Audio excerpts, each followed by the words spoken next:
Hello friends, welcome to our channel.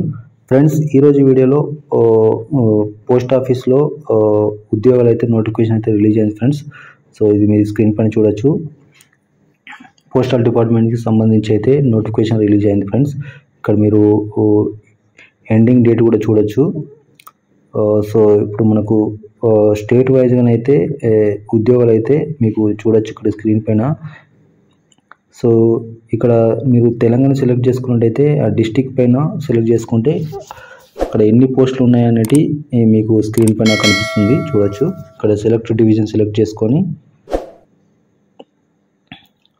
ఏ స్టేటో ఆ state select చేసుకొని మీరు ఇక్కడ వ్యూ పోస్ట్ పైన క్లిక్ చేస్తే ఆ డిస్టిక్లో ఎక్కడెక్కడ పోస్టులు ఖాళీ ఉన్నాయనేది మీకు ఇక్కడ చూపిస్తుంది, అంటే రిజర్వేషన్ వైజ్గా. సో ఇక్కడ మీరు చెక్ చేసుకోవచ్చు. ఈ విధంగా అదర్ స్టేట్లో కూడా మీరు సెలెక్ట్ చేసుకొని అయితే చూడొచ్చు. స్టేట్ సెలెక్ట్ చేసుకొని ఈ విధంగా మీరు డిస్ట్రిక్ట్ సెలెక్ట్ చేసుకుంటే మీకు కనిపిస్తుంది ఫ్రెండ్స్. ఇక్కడ చూడొచ్చు జీడిఎస్ ఆన్లైన్ జూలై 2024. ఇక్కడ మీరు అప్లికేషన్ సబ్మిషన్ స్టార్ట్ డేట్ కూడా చూపిస్తుంది, మీరు చూడొచ్చు. సో ఏ విధంగా అప్లై చేయాలంటే ఇక్కడ 4 స్టెప్స్ అయితే ఉంటాయి ఫ్రెండ్స్. స్టార్ట్ రిజిస్ట్రేషన్ అని క్లిక్ చేయగానే ఇక్కడ వాలిడేట్ యువర్ డీటెయిల్స్ అని అయితే చూపిస్తుంది.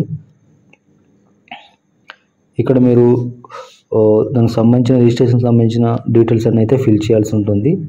సో ఇక్కడ అప్లికేషన్ నేమ్ అంటే యాజ్ టీజ్గా 10th మెమోలో ఏ విధంగా ఉందో ఆ విధంగా అయితే అన్ని డీటెయిల్స్ ఎంటర్ చేయాల్సి ఉంటుంది. ఇయర్ ఆఫ్ పాస్, ఏ సంవత్సరంలో పాస్ అయ్యారని. సో ఇక్కడ ఫోటో కూడా 50 KB, సిగ్నేచర్ 25 KB అయితే మీరు రెడీ చేసుకొని పెట్టుకోండి. సో ఇవన్నీ డీటెయిల్స్ అన్నీ ఫిల్ చేశాక ఈమెయిల్ కానీ డేట్ ఆఫ్ బర్త్ కానీ అన్నీ ఫిల్ చేయండి. ఫిల్ చేశాక ఏ ఇయర్లో 10th పాస్ అయ్యారు అన్నీ మెన్షన్ చేయాల్సి ఉంటుంది. సో కిందికి స్క్రోల్ చేశాక ఇక్కడ చెక్ బాక్స్లో టిక్ మార్క్ ఇవ్వాలి. టిక్ మార్క్ ఇచ్చి ఇక్కడ సబ్మిట్ పైన క్లిక్ చేయాల్సి ఉంటుంది.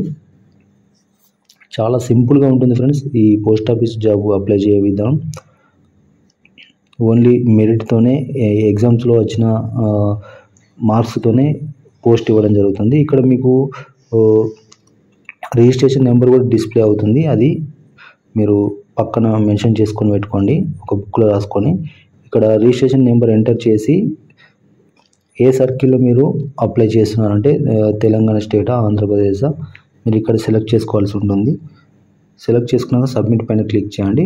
సబ్మిట్ పైన క్లిక్ చేస్తే మొబైల్ నెంబర్కి ఓటీపీ వస్తుంది. ఓటీపీ ఎంటర్ చేసి క్యాప్చా ఎంటర్ చేసి నెక్స్ట్ పైన క్లిక్ చేయండి. అప్లికేషన్ ఫామ్లోకి అయితే ఎంటర్ అవ్వడం జరుగుతుంది. సో ఇక్కడ అప్లికేషన్ ఫామ్లో అన్నీ ఎంటర్ చేశాక కిందికి స్క్రోల్ చేశాక ఇక్కడ సెలెక్ట్ బోర్డ్ అని సెలెక్ట్ చేసుకోవడం జరుగుతుంది. ఏ ఇయర్లో మీరు పాస్ అయ్యారో అవన్నీ ఎంటర్ చేశాక సబ్మిట్ కానీ క్లిక్ చేస్తే చూస్ ప్రిఫరెన్స్ అప్లికేషన్లోకి అయితే వెళ్ళడం జరుగుతుంది. సో ఇక్కడ మీరు ఏ పోస్టు ఎక్కడ అప్లై చేసుకుంటారు అనేది మీరు ప్రిఫరెన్స్ ఇవ్వాల్సి ఉంటుంది. So first preference, select preference, మీకు ఎక్కడైతే జాబ్ కావాలో అక్కడ ఇచ్చాక మీరు కింద క్లిక్ చేస్తే అప్లికేషన్ సబ్మిట్ సక్సెస్ఫుల్ అనేది జరుగుతుంది. సో ఈ విధంగా మీకు అప్లికేషన్ ఫామ్ అనేది డిస్ప్లే పైన ఓపెన్ కావడం జరుగుతుంది. సో చాలా సింపుల్గా ఉంటుంది ఫ్రెండ్స్. 4 స్టెప్లో ఉంటుంది. Registration, application form. ఇలా కిందికి స్క్రోల్ చేశాక మీకు ప్రింట్ అనే ఆప్షన్ వస్తుంది, మీరు ప్రింట్ తీసుకోవచ్చు. ఇక్కడ మీకు చూడొచ్చు ఫ్రెండ్స్, మీరు ఎక్కడెక్కడ జాబ్కు ప్రిఫరెన్స్ ఇచ్చారో అవన్నీ మీకు డిస్ప్లేలో పోస్ట్ నేమ్ వైజ్గా మీకు చూపిస్తూ ఉంటుంది. కిందికి స్క్రోల్ చేశాక మీరు దీన్ని ప్రింట్ కూడా తీసుకోవచ్చు ఫ్రెండ్స్, ఇక్కడ చూడొచ్చు. సో ఇది ఫ్రెండ్స్ సింపుల్గా ఉంటుంది. వీడియోని లైక్ చేయండి, మన ఛానల్ సబ్స్క్రైబ్ చేసుకోండి.